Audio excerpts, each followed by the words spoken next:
When I was making the first part of this, somehow it stopped at 8 minutes and I wasn't complete. So I need to finish what I was speaking of regarding future assignments. Now, one of the future assignments to be aware of is the summary assignment, which I was speaking of at the end of the first video. And in that particular assignment, what you have to do is pick an article of 3 to 5 pages, and it has to be like a trade publication or a journal. And then from that, you need to do a 3-part summary. In the summary, you basically, what you need to do is you need to do a longer summary, and that's typically between 1,000 to 1,500 words. And when you do this summary, though, make sure to mention, you can give the summary a title, but in the introduction, make sure to mention the author's names, and if you know their backgrounds, as far as if they're professors, if they're geologists, or if there's a single author, give that person's first and last name and their title if you know it.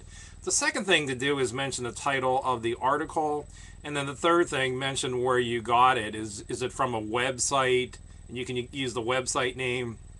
If it's from a periodical like Geology Today, then you would italicize the name of that periodical.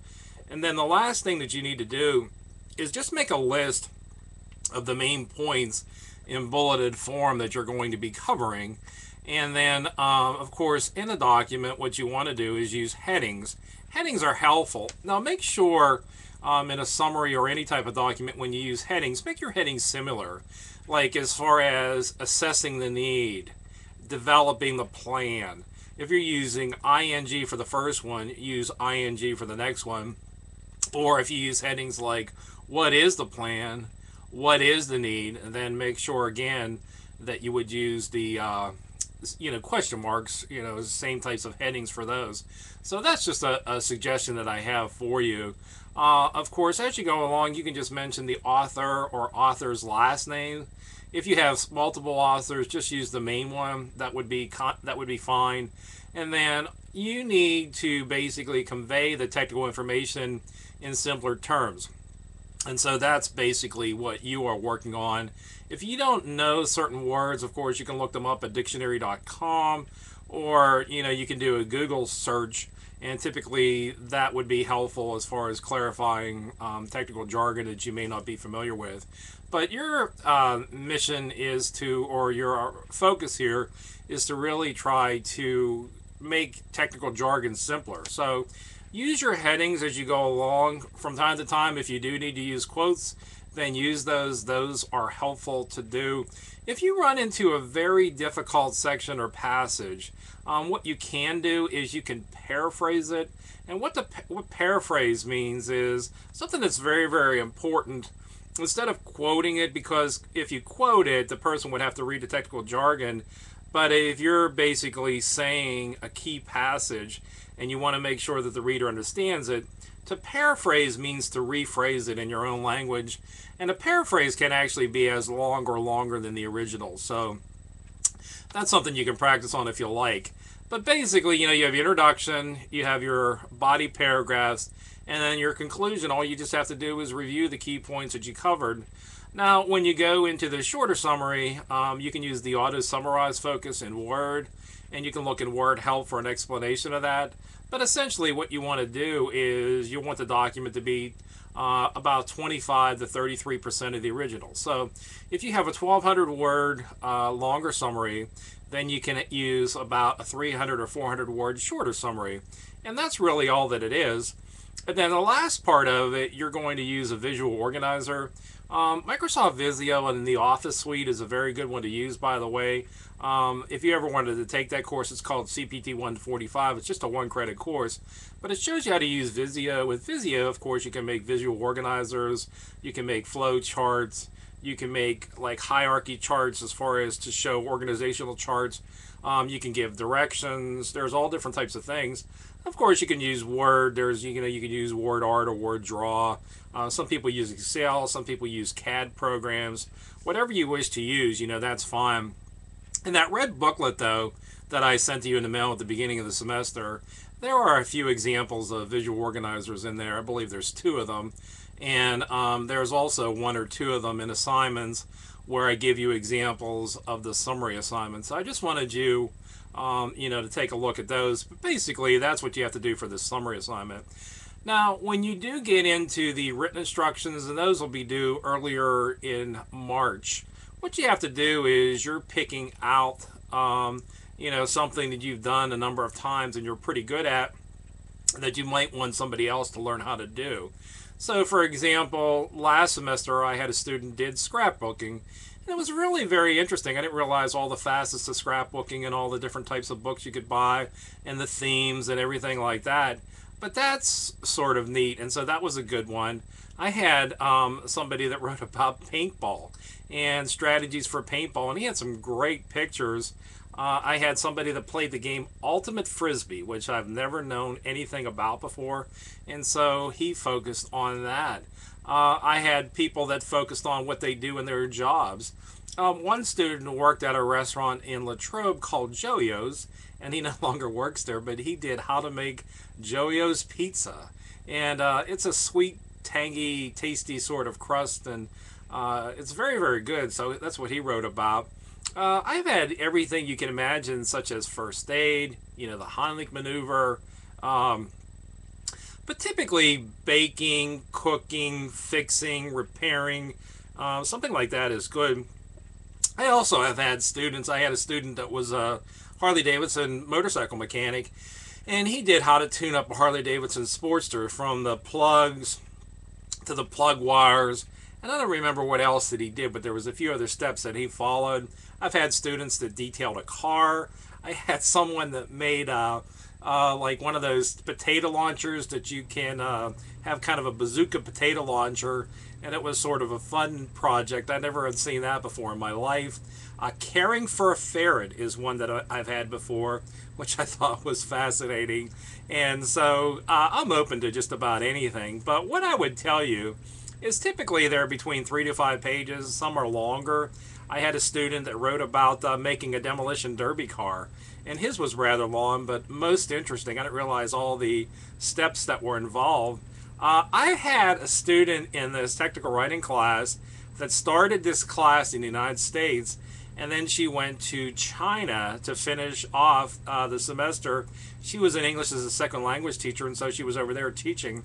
But she did how to make a Chinese apple pie, which I thought, boy, that was fascinating. But anyhow, as I said, you at least have 3 to 5 pages, and use at least 3 to 5 visuals. More visuals are better, though. If you can use 5 or up, that would be good. But the point that you really want to do, and this is the point that I wanted to stress to you, is this, okay? If you explain to someone in your workplace what a concept is, okay? A concept means just the overall general idea of how to do something. So, for example, the concept of total quality management. There is something in the workplace called ISO 9000 or 9001 or 9002. And that is that there are certain manufacturing standards that a company would basically uses, such as Kennametal, a few other companies locally do that. You can explain that. So that's a concept. And there's also one in Japanese manufacturing that a lot of American companies use. It's called Kaizen, and that means continuous improvement. So, for example, Hyundai just came out with the Sonata, and it has more features. It gets 35 miles per gallon compared to about 30 from the previous model, and it's better made and better manufactured, and it was less expensive than the previous version. So that's the concept of Kaizen.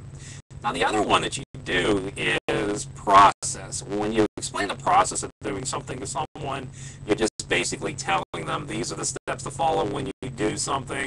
So, for example, the process of making a good apple pie.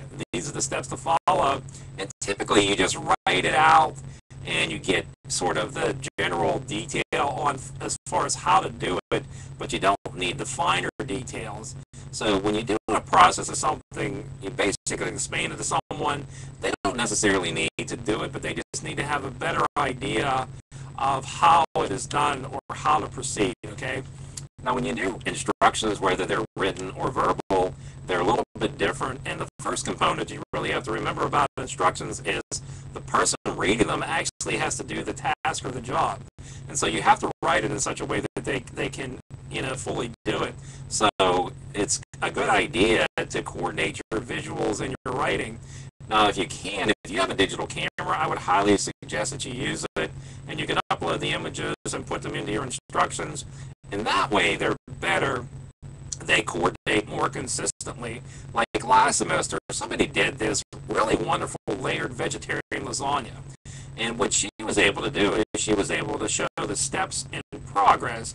So you know that you could show cutting up the ingredients, preparing them, starting to make the layers, putting in the cheese, putting on the sauce, and so on. But she was able to show that, and she probably had about 8 or 10, different visuals that she used. Now, the other thing when you do written instructions, obviously, at the beginning you're using the A and the ABC format to say these are the main steps to follow. These are the most critical steps. You also, after that, you list the supplies you need, or the ingredients, the tools or utensils. And then when you start to actually do written instructions, what you do is basically you tell what to do, but of course you give tips or suggestions.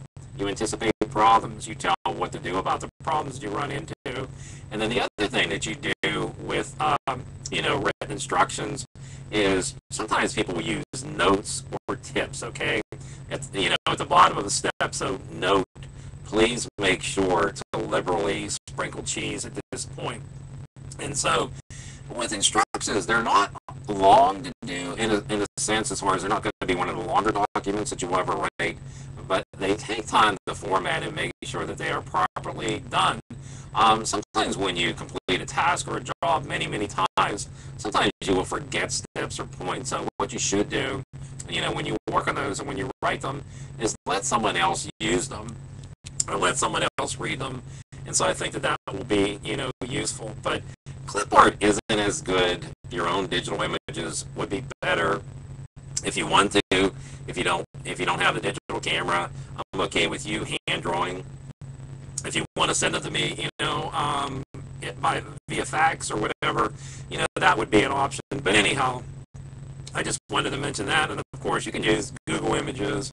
You can get images from other places, and you don't need to cite them because that would be fair use. You're just using them for a school project. You're not using them for for-profit reasons. So anyhow, that's basically what you do with the instructions. And there's plenty of examples in assignments, and there's some examples that I gave in that red booklet. The other item that I wanted to mention to you briefly here today is the consumer report. Here very soon you're going to be doing a proposal, and all a proposal for a report is, it's just a starting point just to basically say, this is what I'm thinking of doing, these are some of the key points that I'd like to stress. At that point you just basically have to say, this is the product that I've chosen, so you need to choose something that's $100 or more. These are the 3 brands of the products that I have chosen, and these are the criteria that I'm going to be looking at or considering looking at. You basically need to use 4 of them. And these are some places where I would consider looking. So it's just basically pretty straightforward, and it's actually rather enjoyable. And then later on in the semester, we do the summary of sources. And then at the very end of the semester, what you have to do is you submit your consumer report. It's not due until the very end of April. However, if you submit it 2 or more weeks early, you'll get an additional 20 points. If you submit it a week or so early, you'll get another 10 points. So it's encouraging you to submit it earlier and get done. When we get to the consumer report and you get done with that, if you finish early, you are essentially done with the class. So I do that because, as I said, I know some of you are CPT, rad tech, and other majors, and I like to, if you want to, like I said, you can finish off that and you would be free to do your other work. So if you have any questions about these assignments, that's basically what we do. I love teaching this class. I learn so much all the time on different products, about different majors and everything. And I think you do too, because this class gets into more depth than college writing, although college writing is obviously a very, very helpful course, and it sets the foundation, for this class. So hopefully, like I said, it'll pay off. Make sure to keep the syllabus with my name. If you ever need any help or with a letter of reference or a recommendation or anything, please keep me in mind, and I'll do whatever I can to help you. I am out of time. Thank you.